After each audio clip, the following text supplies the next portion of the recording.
Hey everyone, Sweeney here, and welcome to another episode of the Triggercast. Today we have on Ed O'Keefe, who recently started his own show, which you can check out at edokeefeshow.com. Highly recommend checking it out. Already, the first interview that came out was amazing.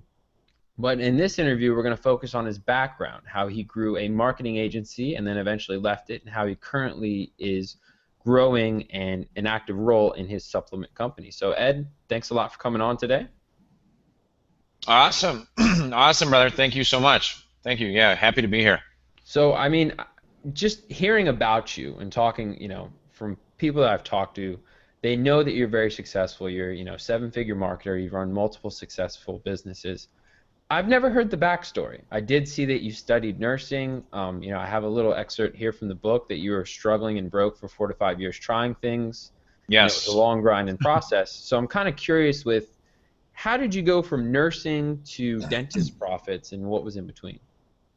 Yeah. Do you mind if I'm going to take you back even like another few years? I mean, I grew up in a family of 13 kids, south side of Chicago, uh, um, all pretty much blue collar family. And what was amazing was I was actually I was the second one to go to college, and I'm the 12th kid. So, in our household, like if you know if you didn't get us anywhere, and I was fortunate to get a volleyball scholarship.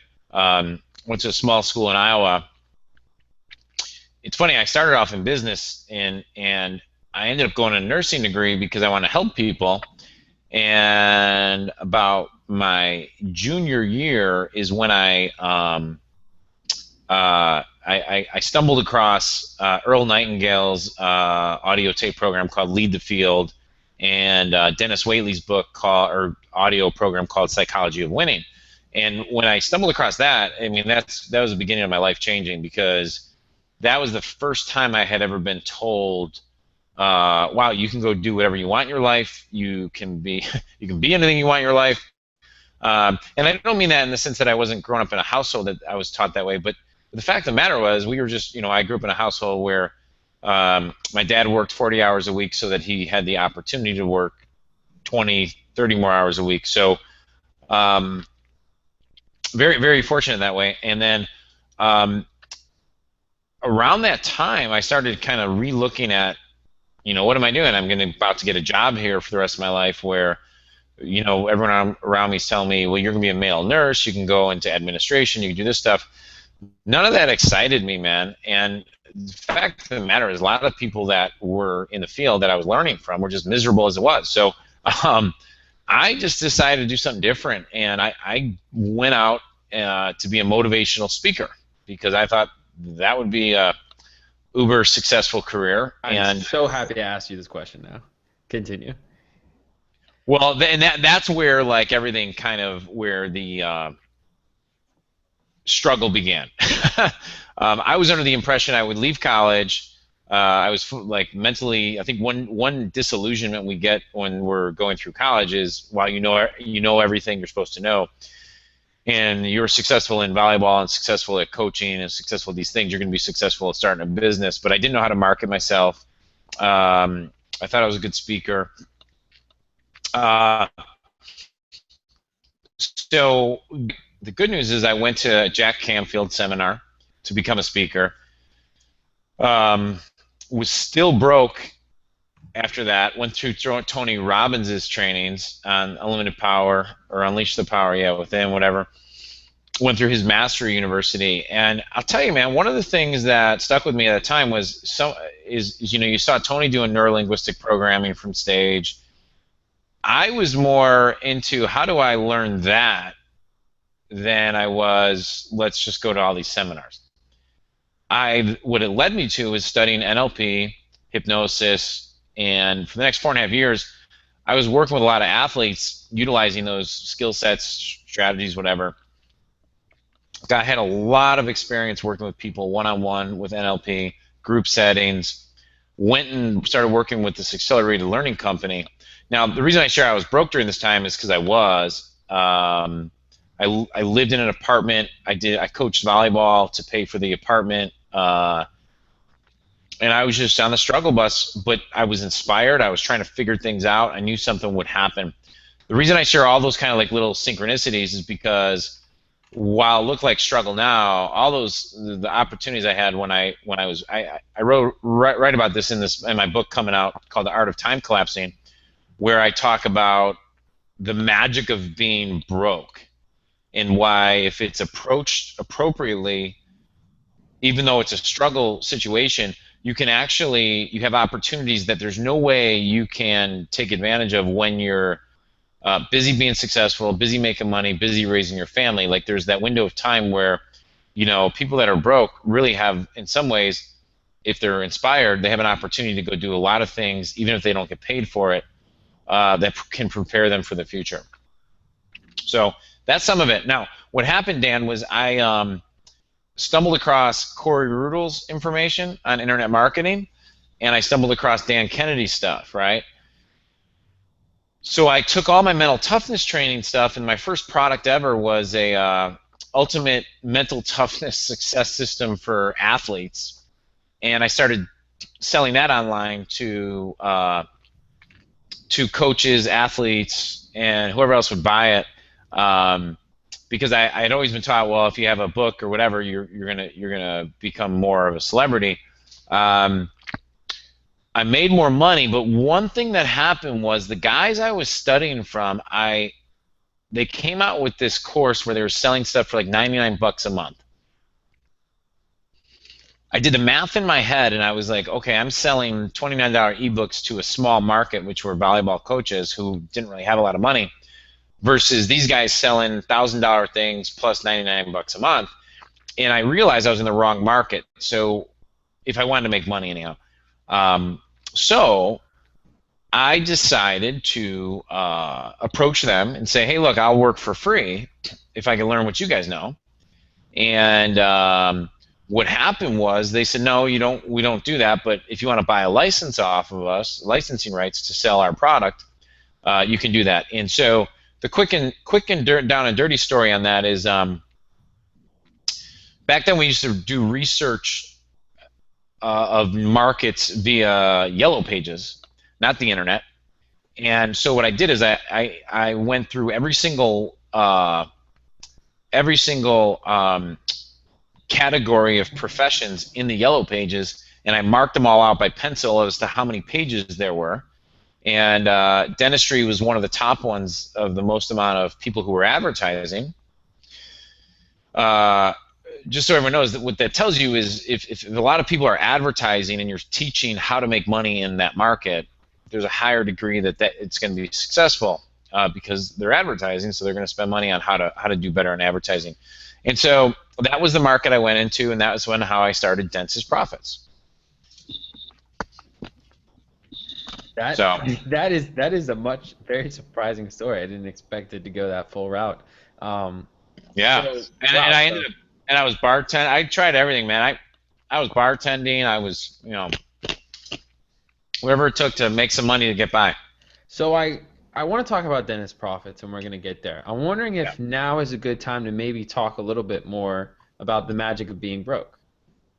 I mean, it's one of those things where I don't think I could honestly say it and sit behind it, but you being in the position where you are can say it. And I've heard these kind of things before. For example, Robert Greene in Mastery, he always says people are so worried about the money and so worried about the money, but the money will come. And this is something I recognize as far as learning and skills. And if I have a friend who's unemployed, I say go volunteer somewhere, go work somewhere, stay in motion a bit, and compared to just sitting around doing nothing. And I imagine too, by being broke, you can kind of take some of these opportunities where you work for free or work for not that much, where you wouldn't be. Yeah, because you don't have a built-up life. Yeah, you don't have a. Well, I think there's a magic in a couple things. Like, I mean, I think when I notice when we are teaching any kind of internet marketing or students is like students that the probability of someone being successful at something was much higher if they had a strong like if they were broke and they really had to, they're at their last straw, or they had so much money that they didn't have an obligation to their day-to-day grind. And so I think that's really what it is that when you have kids and you start, say, like a lot of guys, and they go out, you buy a big house, you have cars and whatever, you have an obligation to. By the way, I think having kids is an honor, and I love being a dad. But at the end of the day, you are obligated to make sure you take care of them and that you provide for them and that you do those things. And so, it's very easy for humans to move towards certainty. Now, here's the thing: is that if when you're broke, you can flow a little bit differently if you see it as a gift. Meaning, hey, if I can go get my make $400 a week as a bartender, I can continue to learn internet marketing or how to grow this business or how to go learn accelerated learning or how to go learn hypnosis or how to go learn neurolinguistic programming or whatever it is you want. Your base is covered. You have certainty that you're going to at least get by, right? And so then you can go work on your artistry or your 10,000 hours, as they might say, like in mastery, right? And where I think a challenge sometimes comes in is that people get successful at something and it might not be the best success because now it just prevented them from learning what can make them not good but phenomenal at something else, right?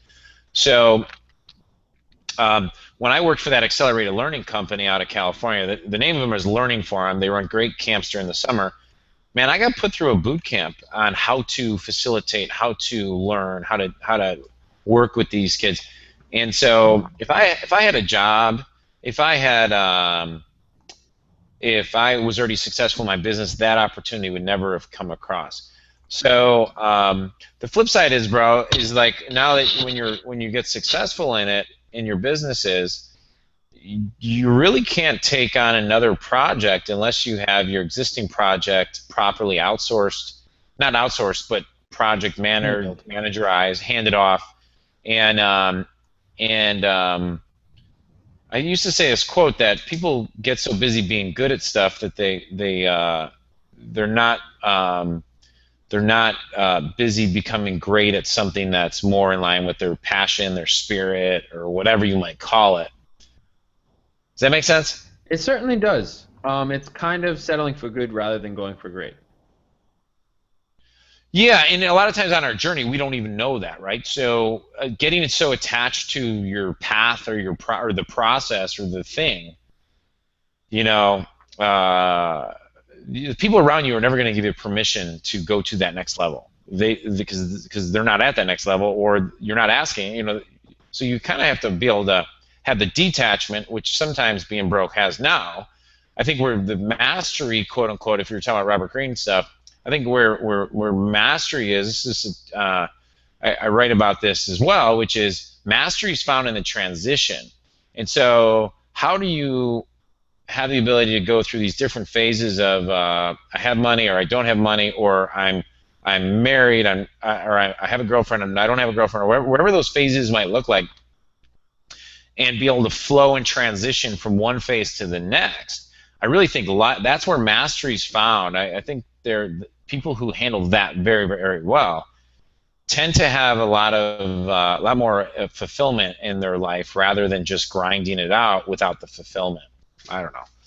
And so can you try to give, and I'll kind of spitball a little bit here, but a little bit more of a real life example. My thought would be if someone's a bartender and maybe they get a gig, I don't know, running Facebook ads, and they're pretty good at it, and they can build a $4,000 a month Facebook ad business. But by taking that Facebook ad and they're good at it, but it's not quite what they love, it's keeping them from running this other thing that could be, you know, a real business in a 6-figure or 7-figure business. Yeah, I mean that could be it. Or I think where the problem could occur is they take that on, they're making that money, and then they go build a lifestyle around that income, that guaranteed income. So now they don't have that flexibility anymore. They lost it, right? One of the things I think a lot of times happens, like especially in our internet marketing or our guru world or authority world where they teach things, is that they're really teaching skill sets that make you quote unquote superhuman. However, that doesn't wish, right? So like when you asked me, I think before we got on the call, some of the mistakes, knowing what I know now, what I'd done differently when I grew Dentist Profits, we grew really, really rapidly. It was awesome. I would not have hired the amount of people I would have hired, and I would have put more away earlier on and more consistently. And I bet you if you interviewed most guys, like I'm 39 now, almost 40, in their 40s, 50s, and 60s, they'd probably say, look, I wish I just put more money away when I was younger. So I would say, guys sometimes are running their mastermind clubs to afford their lifestyle. Well, what's really cool is I was talking to a guy who's worth $500 million yesterday, and part of the deal when he mentors his students is that they have to have a pre-allocation plan that every dollar over this, 80% goes into your investment strategy. That's super high level mentoring that most people wouldn't know.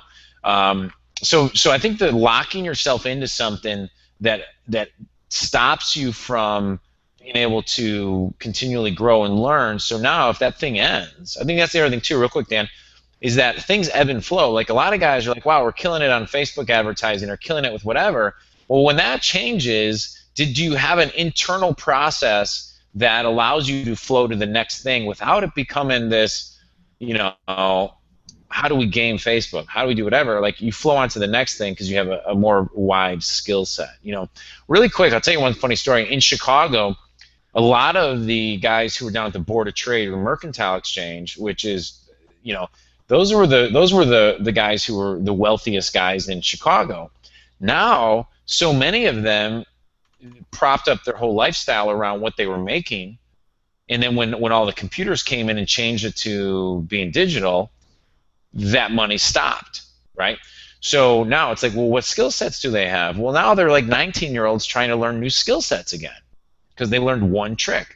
One more thing. In dentistry, when you're in smaller markets that have a certain there's this certain I'm trying to see like there's like this certain cap where if you don't evolve, you're going to tap out that market and it's going to go away.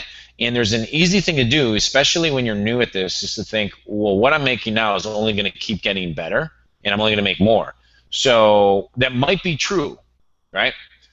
But I really think today's day and age, the business you're in right now is probably not going to look like anything like it will in 2 to 3 years. So you shouldn't, take the money you're making and use create an investment strategy out of it, rather than propping up this thing that now forces you to churn out 10 grand a month or whatever your thing might be just to get by. Keep that as low as possible, and if you get married, make sure that your wife keeps it as low as possible too. Yeah, I mean, you hear all the time about the guy whose wife, goes shopping all the time and spends tons of money, and you're like, man, this guy's killing it, but I wonder how much really stays at home. And it kind of sounds like people are investing too much in their present and not enough in their future. Well, I mean, yeah, zero question. I think we're actually in a society right now that we are in a society right now. This is not my area of expertise, but like I say, we're in a society right now where we're so focused on what happened yesterday by going on Facebook and what everybody else is doing that we actually lose our power in the present moment to create the future that we want. And so I'm a big believer in what skill sets am I learning and who am I becoming is really way more important to me than and that's my big thing is how do we learn new skill sets, because if you took everything away, I have a process of learning things very, very rapidly, and not me, but I do, but I think high achievers do, and I think that's a more important skill. I actually would predict that in the next, my kids are now, I have 7 kids, I didn't tell you guys that, but 10, 9, 8, 7, 6, 3.5, and then 9-month-olds, and I'll predict that when they're 14, 15, 16, in the next 4 to 10 years, traditional colleges are just going to either get wiped out or get completely interrupted. Like there's people doing it right now. And so why do I share that?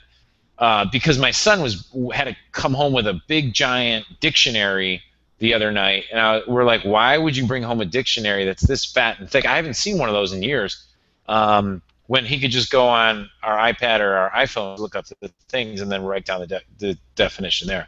So I got a lot of opinions on things, but you know. Certainly, certainly. But I think that point is a good point, especially about skill sets, and that is something that I've tried to actively keep in mind. And I have a lot of conversations with my brother. He is more of the, kind of 40-hour a week kind of guy. Went to college, got his master's, very well educated, but not entrepreneurial.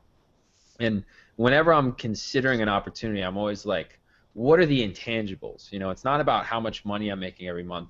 What kind of network am I building? What kind of skills am I learning? And I always say to him, if I'm learning a skill that I want to know for the future and I'm getting paid for it, then I'm getting paid double compared to if Yeah. I'm transacting my time for money. Yeah, absolutely. Absolutely. So now shifting into dentist profits, I love I'm sure the older listeners will really connect with that, whereas the younger listeners might say, Yellow Pages? Yeah, You flip through the right. Yellow Pages, you see that dentists are probably advertising the most, and they're taking up the most space, so you say, hey, I want to go after dentistry. First off, that is a great point about choosing your niche or choosing your market. So how do you go from there? Did you license these other products and go, hey, I'm going to open up dentist profits? Yeah, so what I did was I licensed the rights to use their core business system, which actually is a time collapsing strategy.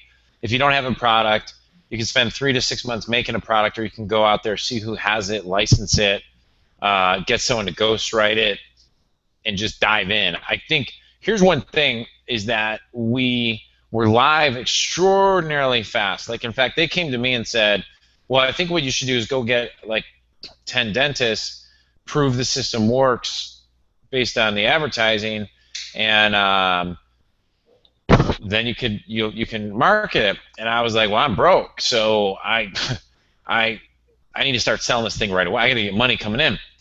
And they're like, all right, cool. So you go sell it, and then with the customers you have coming in, you actually commit to helping them get experience. Now, our first ad was an $1,800 ad, $1,800. We were selling our course for like $797 and like $1,497.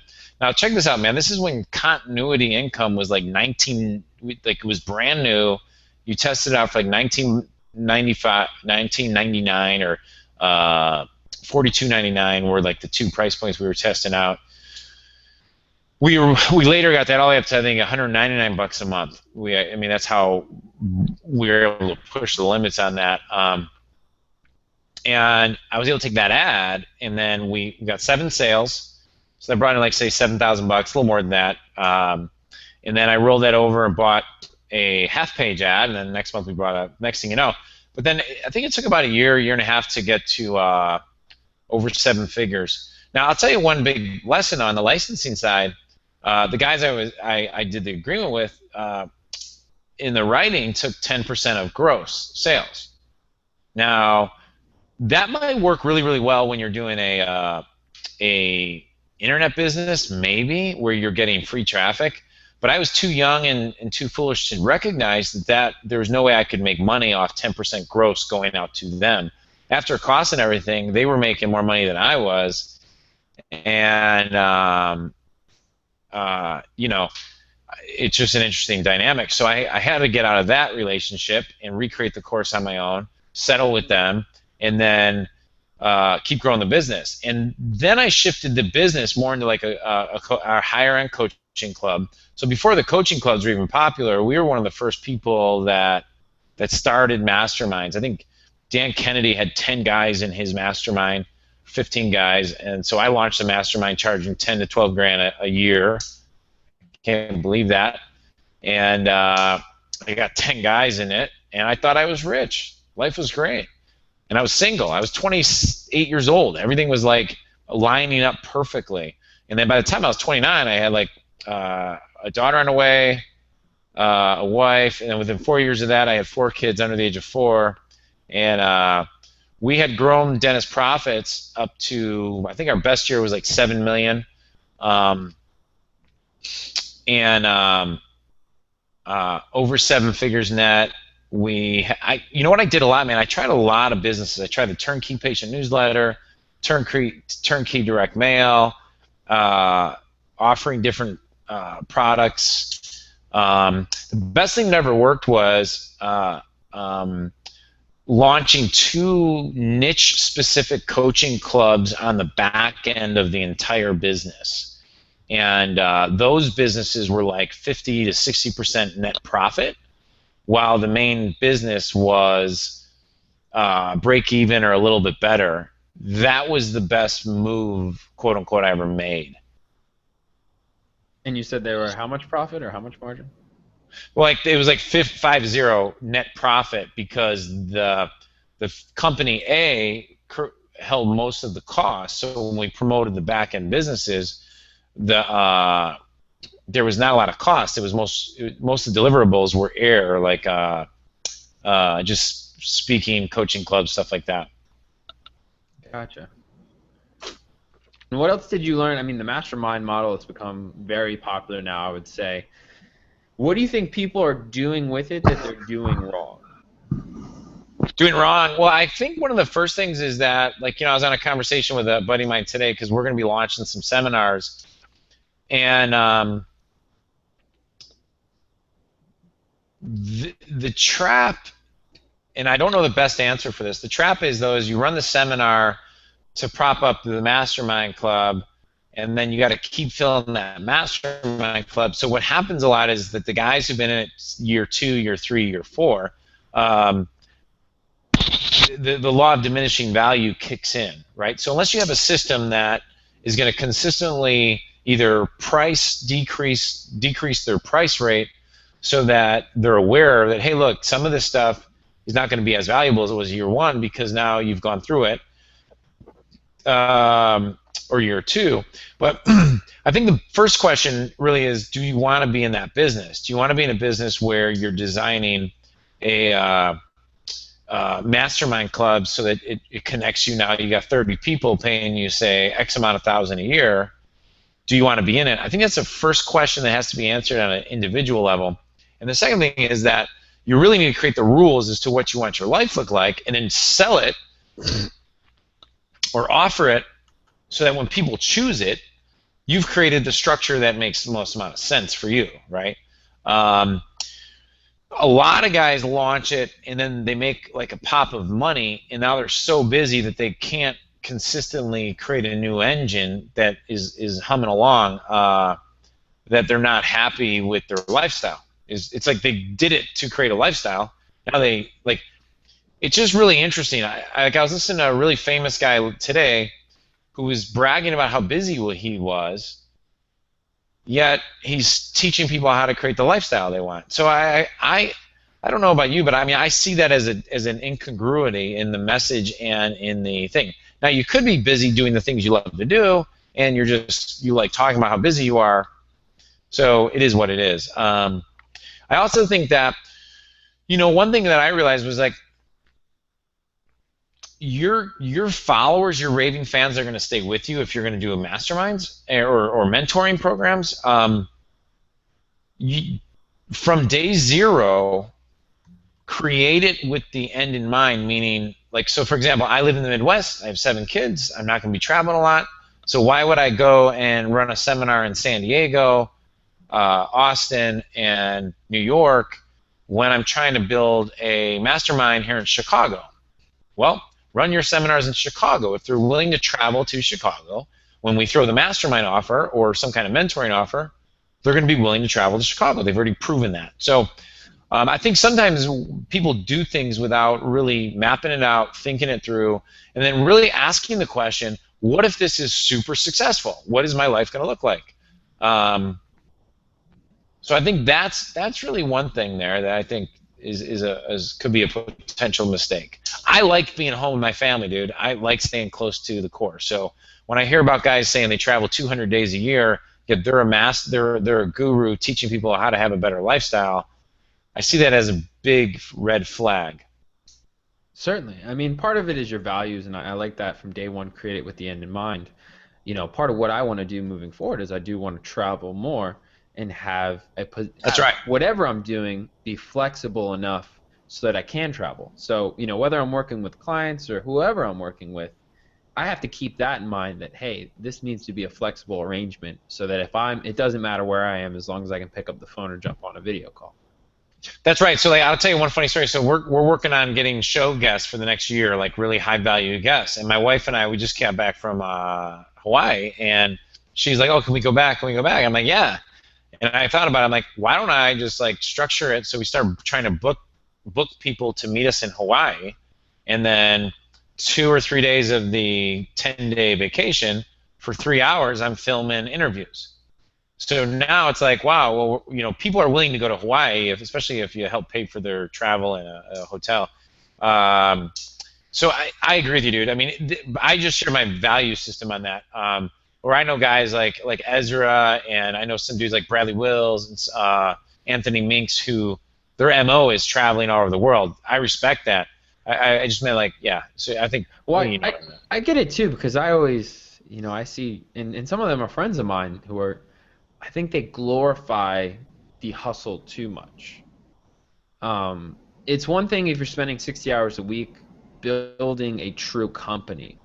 It's another thing if you spend 60 hours a week just hustling. If you follow what I'm getting at. Well, I mean, I think it goes down to like, where are we going? I wrote a blog post called "In a Hurry Going Nowhere."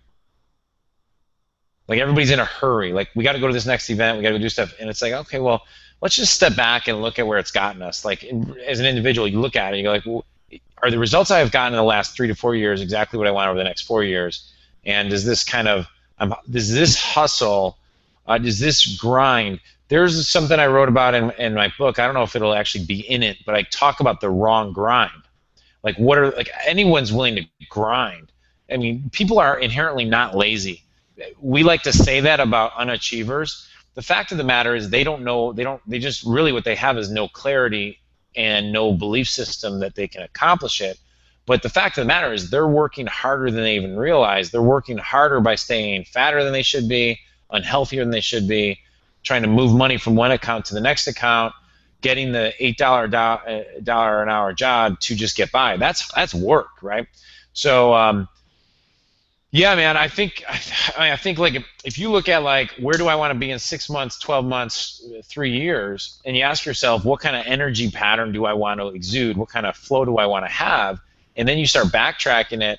A lot of those action questions can be easily answered, and you know, dude, I'll tell you one thing. One thing I like with everybody talking about like you got to set your goals and everything. One of the things that will accelerate people's results very, very rapidly is to just completely eliminate all low energy relationships, all of them. We do it out of obligation. We stay in them out of obligation, or this belief that we owe them something because they're family members, cousins, brothers, or they were old business partners, or you're in a business, and we think this world concept of like what was in the past we need to keep on as we move in the future. And most entrepreneurs try to use their superpowers to overcome even that low energy crap, right? How do we just, I would suggest everybody on this that if you make a new agreement with that and just say, I don't need this anymore, you instantly create an energetic shift where you attract new people into your life very, very quickly, and results that hadn't been showing up start to show up much faster. So, So, so time and time again, I've heard something similar to that. I've heard, you're the average of your top five. I'm yep. curious if you have any examples in your own life, and you don't have to name names like, hey, I stopped talking to Bobby, and now ever Yeah. since I stopped talking to Bob, life has been great. But did you ever kind of have a definitive moment where you said, hey, I need to kind of cut this person or cut some of these people out of my life? Yeah. I mean, I'll tell you exactly. So, like, you had asked, like, with Dennis Profits, like, what were some of the lessons and some of the things? After 2008, when the market kind of crashed and most professions and most occupations, one of the first things they were cutting were consulting, or because those were not necessary fees. And you can argue like, well, this is how you sell it. Yeah, I know you could sell it that way. But the fact of the matter is when they looked at their expense sheet, they're like, well, do we need this? No. They were getting rid of it. I should have fired 90% of my staff that day. I should have walked in and said, hey, look, I love all of you guys, but President Obama just created this thing called Obamacare, which means you guys are all going to get paid for the next 2 years, 80%, and you don't have to come in here anymore. And you're going to get insurance. I don't know. I don't even know what the truth about all that was. But what I did instead is I kept them around, and I went through this grinding process of slowly doing that rather than just having a black and white cut. And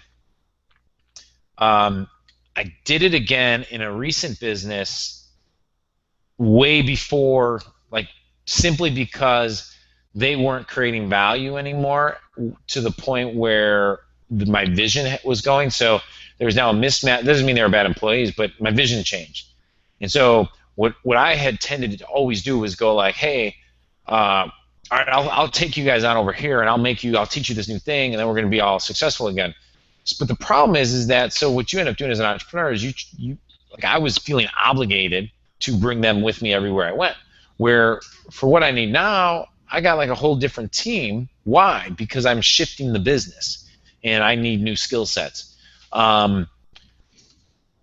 So those are two really specific things. And I would say that everybody who got transitioned is doing great, probably better than ever. And it makes me believe that that relationship change should have happened even sooner. You know. Are you saying And that people that transitioned with you are doing better than ever, or people that now, no longer? people who are no longer with me, like they're fine, like they're whatever, but they were happy. Like, so if you got fired from a job that you were so committed to that you would have ran through walls for a person, it makes me think I should have gotten rid of them a year prior, because they weren't evolving, they weren't moving to the next thing. So, employees and relationships, man, those are always that gray area. No book can really give you all the answers. Some of it's relationship things. But I will tell you this: in every experience, and you'll hear this in every management book, in almost any time, like, you have an intuition or a gut feeling that a relationship should change, it's time for it to change. Like, just you gotta quickly get to that place, because it's going to change. Are you going to just struggle for the next 3 months or 6 months or a year in convincing yourself you belong in that one? So I don't know if that answered the question, but I really think the obligation thing, if you feel like you have obligation to vendors, we had a vendor we were working with for years, man, that I loved them, but no one on my staff wanted to even deal with them anymore because of their performance. And so they're like, it was like everyone rolled their eyes, like, well, Ed loves them, so we got to keep working with them. But the fact of the matter is that I didn't want to deal with them either. That's why I had a team member to do it. And so it was easier just to call a bit different vendor and get things done faster and easier and quicker. So, yeah. So, yeah, I mean, it happens to all of us. Now, love the mastermind secrets. I'm curious. So before we switch out of dentist profits, I want to know if there's anything else that kind of went wrong, or that you learned from clarity that you got from being in that business before we drop it. And I'm also curious on a marketing standpoint, a lead generation standpoint. Is there anything you found that really worked? I mean, that's one of those things I understand tactics change all the time, but I'm so curious at what really drove that business. Yeah, I mean, I think one thing, especially in your niches, one overlooked method of getting leads is always direct email drops. So I just went to the trade magazines, and when the emails were coming out, or like when they would start renting their subscriber list, I was one of the first people to start renting those things. Now here you are 15 years later, and the few guys I know who are still in the market, their best source of leads are email drops. So, and I think like in our supplement business, one of the best sources of leads and customers was email drops. So a lot of times, if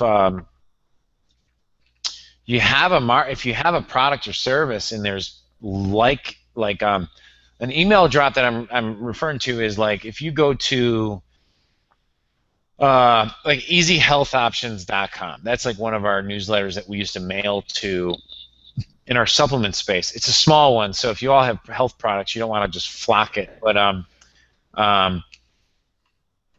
they have a really targeted audience. They love heart supplements or natural remedies.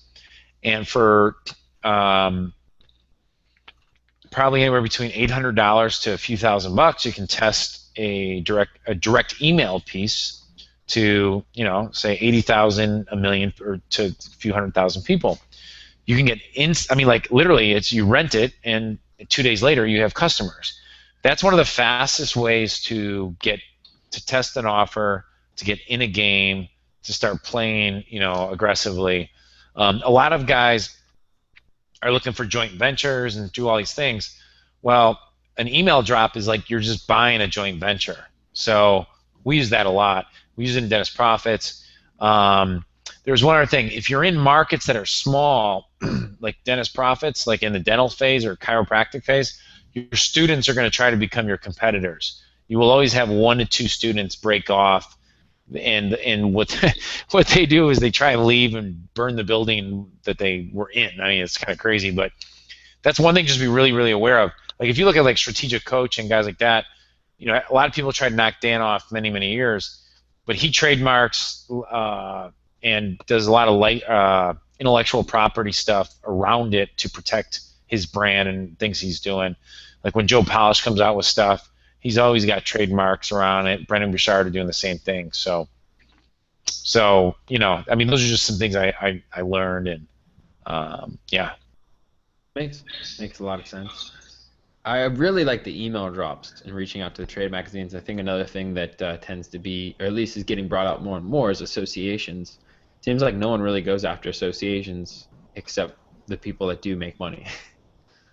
Yeah, I mean, go totally, man. I mean, it's where are your customers hanging out? Can you go buy access to them? So that's one of the fastest ways to grow. So I'm all for it. And I do find it interesting that you repeatedly said you were broke, yet you spent $1,800 on that first ad.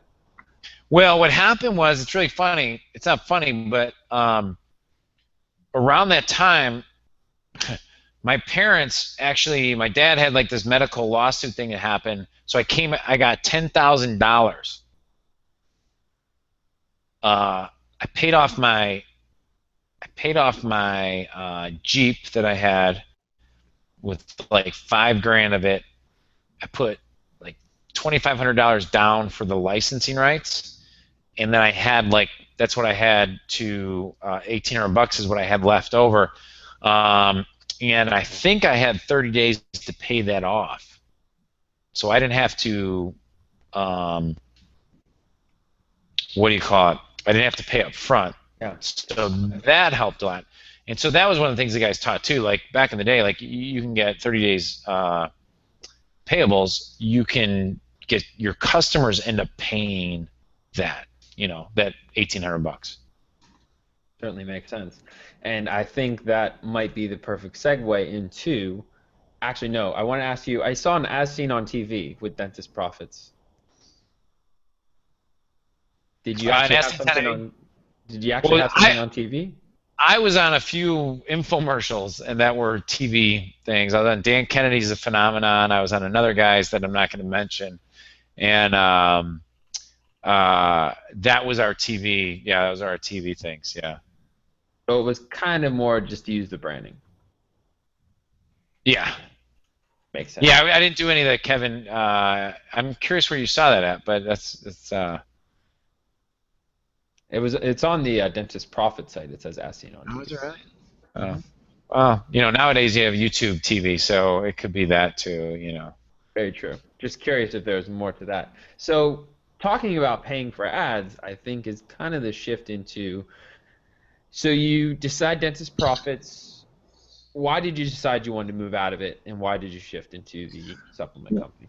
Right. So I think, one thing you got to realize too is like when you're in a small market, you have to evolve. So there's a couple buddies of mine who are still in that market. There's a good friend of mine who has a great local search business. Greg Presti, right?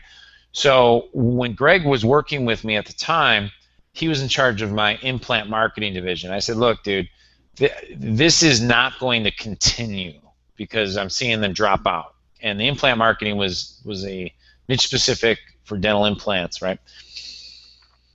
I had said to him, I said, look, I really believe that one of the big things is going to be providing local search or something like that to dentists. And I said, I'll be your biggest refer.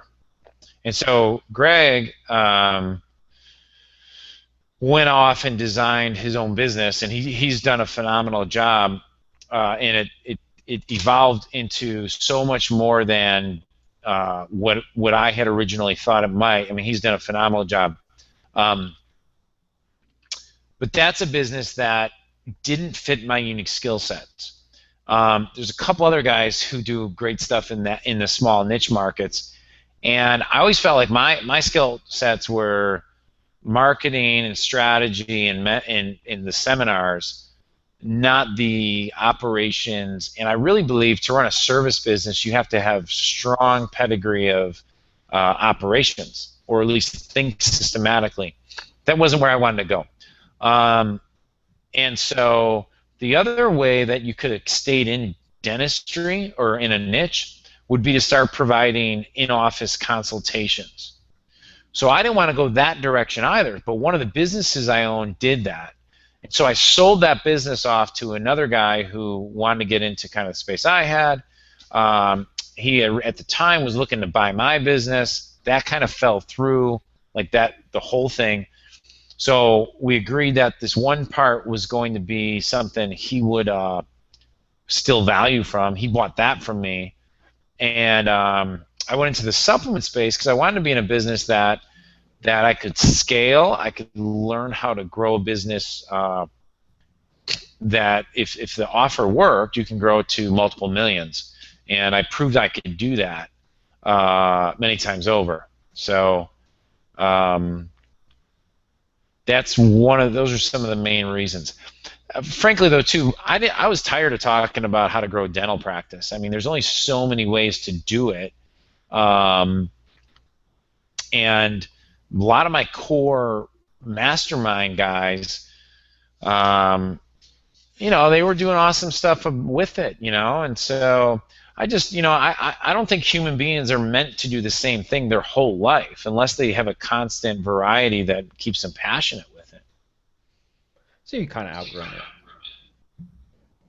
Yeah, I mean, I find that like I work on like 4 to 7 year cycles max, and where my unique skill sets usually in the growth phase of it, not on the scale to the next level phase. Makes a lot of sense. I hear myself coming in through the background there. It does make sense too, in the sense of different people have different skill sets. For some people, it might be getting it from nothing into something and then handing it off. For other people, it might be coming in when it is that something and growing it to that next level, and then coming out. And then for other people, it might be taking things at this level and taking them to the next level, or optimizing them. That's totally right. Totally right. With the supplement company, how did you get started? Well, so I have a little system that an internal system, mental system. I talk about this again in time collapsing, where I did exactly what I always do, which is, figure out what's something that looks like it's something I want to do, who's doing it, and then how do I surround myself with a team of people that, and a team doesn't mean employees, but it could mean that. But I like working with outside contractors who have been down the road before. So we're not all in this learning experience thing together. We actually can hustle, like yours, leapfrogging and time collapsing with experience. So I got, one consultant. She got the doctor who then advised on the actual supplements. We had a clinical researcher. We then had the list brokers from all the who manage all the direct mail all across the United States, and got on a conference call, and we banged out what the supplement was going to be, what market we were going to target, and then we hired a copywriter, and we just plugged away. So I mean that's how we did it. I mean, one thing, Sweeney, is that like you don't. Like, I've heard this twice. I heard this from Will Smith on a YouTube video, And I heard this from Com Mersey yesterday, where they say things like, like Will Smith talks about when he thinks about it, he dreams about it, and believes it. He believes that's a physical thrust into the universe, right? And then Com Mersey was talking about how when he's doing this new thing, what he said literally was, "I'm throwing my entire being at it." What interesting words, right? And so the way you look at that is that when I commit to something, the concept is you have a structure. It's a practical structure of I go see who's done it, get expert advice, maybe ask multiple experts of advice, build a team that is setting you up for success, and then once you're at that point, man, you learn the skill sets you got to learn. You just got to go, and you got to go, and figure stuff out as you go. So. Makes sense. I mean, at the end of the day, you can only set things up so much. Yeah, the wisdom's in the transitions. Like I said before, mastery is found in the transition. So when you go from the beginning phase to the next phase, those transitions, I call those all transitions.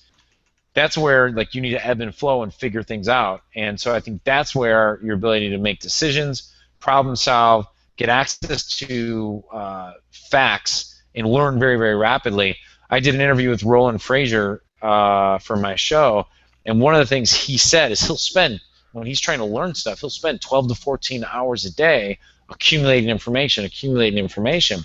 Why is he doing that? Because he's trying to shorten the time frame that takes most people years. He's trying to shorten that down into weeks, and that's a key pattern with every successful person I'm around. Is this illusionary linear time system doesn't exist for them. We want it now, and the universe is very ready to give people stuff now, but people aren't setting it up properly in their head and in their energy they put out to attract it and to be ready when it shows up. Makes sense. But a little hard to act on, but I do get what you're getting at. No, it's not. It's actually not hard at all. It's actually like in the book. I think one of the things I'm trying to do here is I'm trying to show people like there's like this hustle and grind side, and there's this ebb and flow side, and you can't or manifest and flow side. And usually experts they either talk about one or the other. They're either talking about like, well, here's how you write a sales copy, and here's how you grow your business from 0 to like 5 million. And they only talk about tactics. Well, what's the mindset? What's the operating software behind the guy who's actually operating it? But then most of the mindset guys only talk about the mindset stuff.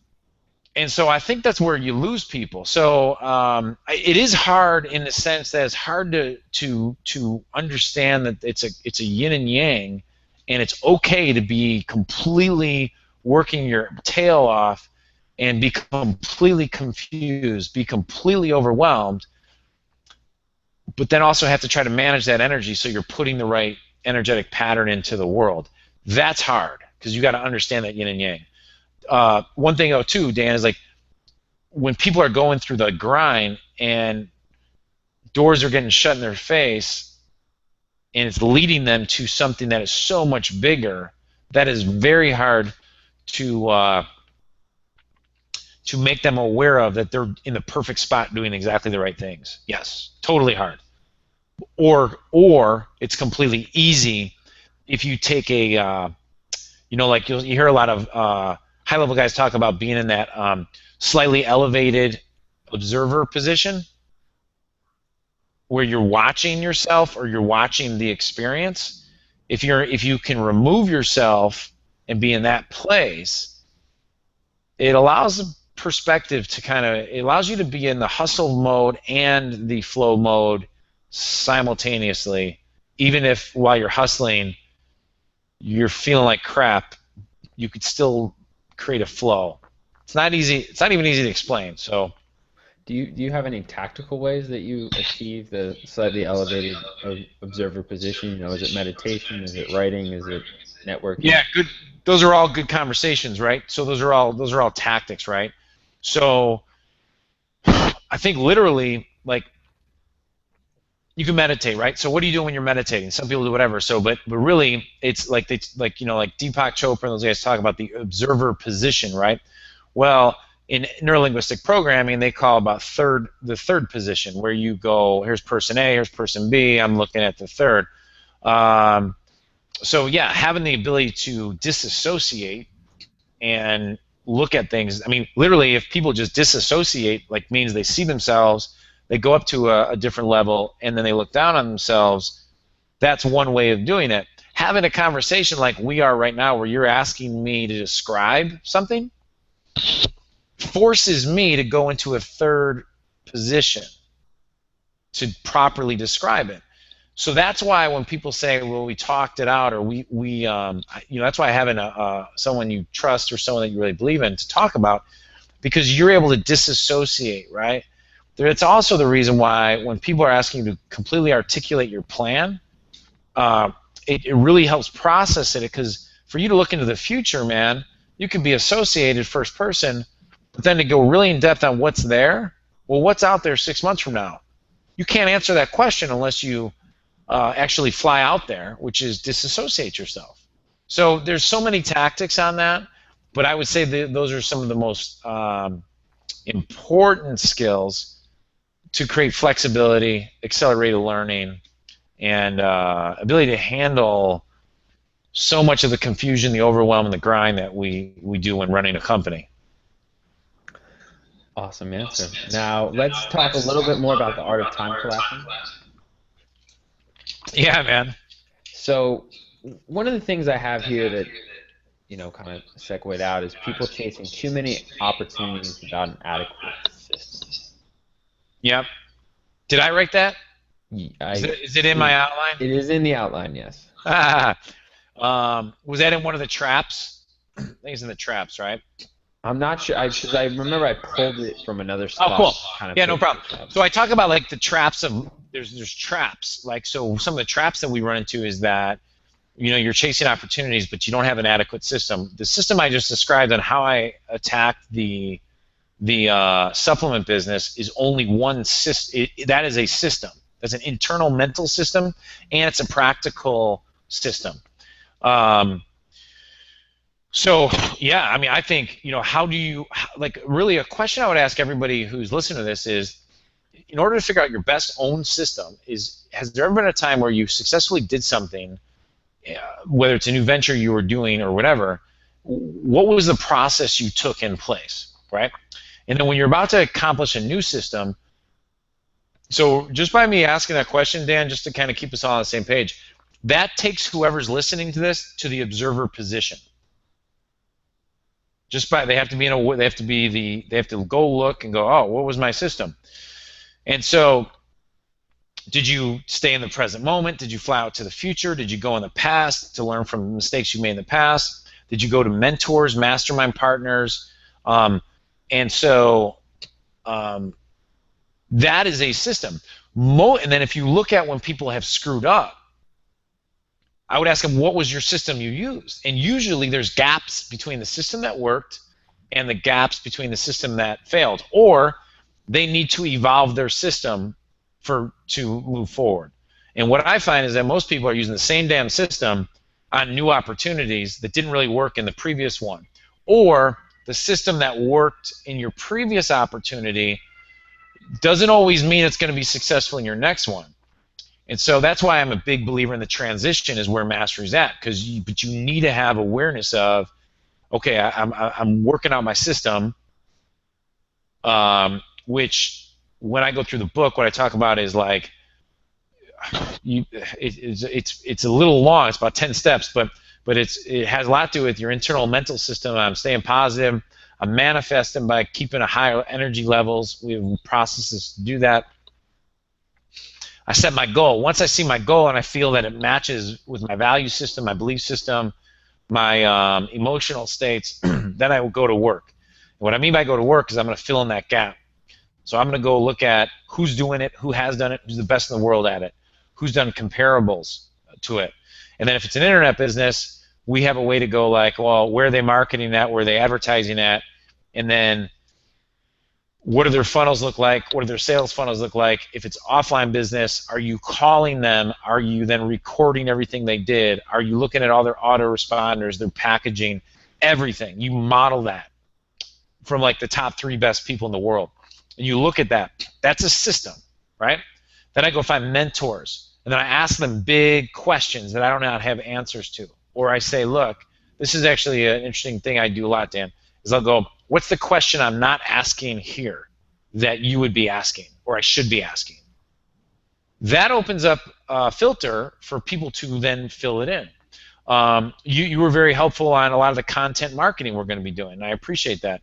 But those were filter gaps. And my belief system is that anybody can expand their filters very, very rapidly if they understand that this is a game about filters and about leapfrogging and about relationships and skill set building. I'm sorry, can you clarify what do you mean by filters? Yeah, filters, right? So your belief systems create filters on what you believe is capable in what time frame, right? So you're going to start sorting information based on those belief systems. So you're filtering it all out. Where when you go talk to people that are like worth hundreds of millions of dollars, they don't have, time does not exist for them. So there is no, this is going to happen in 2 years. For them, this may happen next week because they know how to pull triggers that you and I don't, because they don't operate with the same mental belief systems. So they have a different filtering system, right? So, man, I got to really share this more because filters are everything based on how we see ourselves. So, for example, by filters you kind of mean bias as well. Well, your filters the way I look at it is you got identity, you got world value systems, and then you got world belief systems. So if I say to you, hey, man, here's a great example. If you go into a store and you start just say to yourself, like, man, I don't have a lot of money, I don't have a lot of money, I don't have a lot of money, and then you go shopping. Notice how you feel when you look at price tags. You're going to filter you're going to be like, I can't buy any of that stuff, I can't buy any of this stuff, and you're going to feel differently. Whereas if you say something like, like I challenge people to do this, like go for like 3 minutes into like a store and go like, oh man, everything here is so expensive. Oh my God, I don't have a lot of money. And then shake your body off and then be like, man, the world's abundant. I always have enough money to get whatever it is that fits me best or suits me best. You're going to filter completely different experiences, right?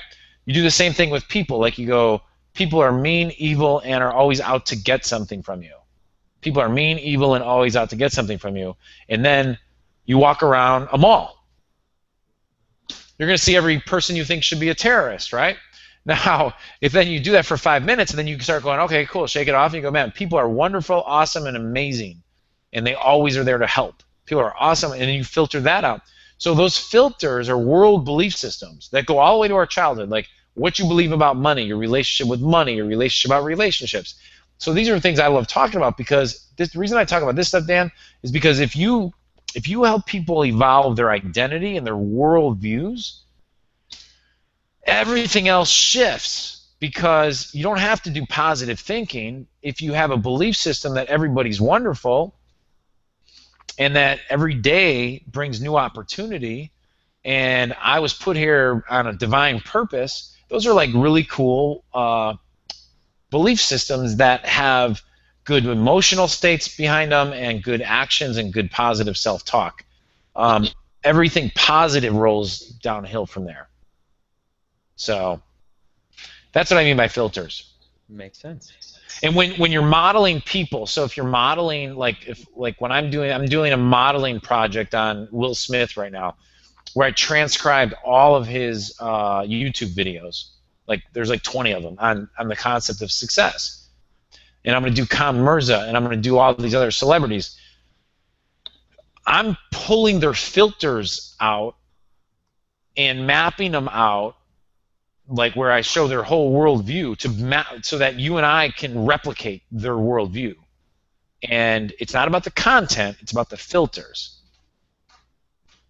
If that makes sense. It's like if I take your glasses and put them on my eyes, I'm gonna have a different perception of the world. If you took my eyeglasses and put them on your eyes, you would have a different perception of the world. And then as it comes into your filters, that's a filter. So that's what I mean by that. And it's almost taking that third person view or that third higher view a bit deeper and saying, all right, I can go from where I am, I can go up here, and then I can kind of go into where you are and see how you're seeing and try to adopt that and adapt that. That is absolutely right. Now you take that one more step further, and now imagine you surround yourself with your quote unquote mastermind of people you'd like to model, and you go from Will Smith to this person to that person, and you only take the ones that support you best, and you add them to your computer software. It's flexibility, brother. I mean, that's the stuff that expands mindsets. Makes sense. So I kind of want to wrap this up here, be respectful of your time. It's already been an Yeah. awesome call. We've gotten a lot. Is there anything else you want to close out with, as far as the art of time collapsing? It's a pretty big book.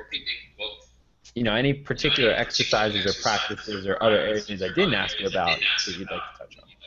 Yeah. So I mean, we're coming out with a special report right now called "The Art of Modeling Greatness or Replicating Greatness." I'm not sure. I got to do a test on that. But it talks exactly what we were just you and I were just talking about, because one of the unique skill sets inside the book is to time collapse. You have to be capable of looking at where people are, and then how do you replicate very, very rapidly where they got. And there's not one strategy. You can do many, many more. In Will Smith's book, I'll give you a little nugget that he got, is something he said, not in his book, in his interviews, he said, before I got the movie, I forget which one it was, he said, I was just sitting in bed, I was saying, wouldn't it be nice if this happened, and wouldn't it be nice if this happened?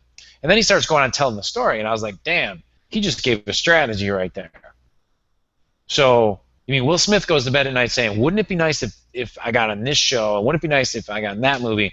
And what the conclusion of that story was, it happened, like whammo bammo, boom, it happened. And so I think when people look at law of attraction and The Secret and some of these other things, there's not one way to do it. But so I thought that was a cool little strategy, wouldn't it be nice? And so I like to move. I don't like sitting and meditating. It's very hard for me to do. So what I challenge everybody to do is one exercise is just start walking around the street, not unless they're going to think you're crazy, but around the block, or go for a walk or exercise, and just start saying to yourself internally, wouldn't it be nice if this? And then fill in those blanks, and just notice how you start getting a positive flow from that. Okay. The second thing is that I was on a call with Khan Mirza, who we're going to be interviewing for the show, and one of the things I picked up with him was everything's easy to him. He describes everything as easy. Okay, cool, we're going to go do that. That's going to be easy. Now we got to do this, this, and this, but that's going to be easy.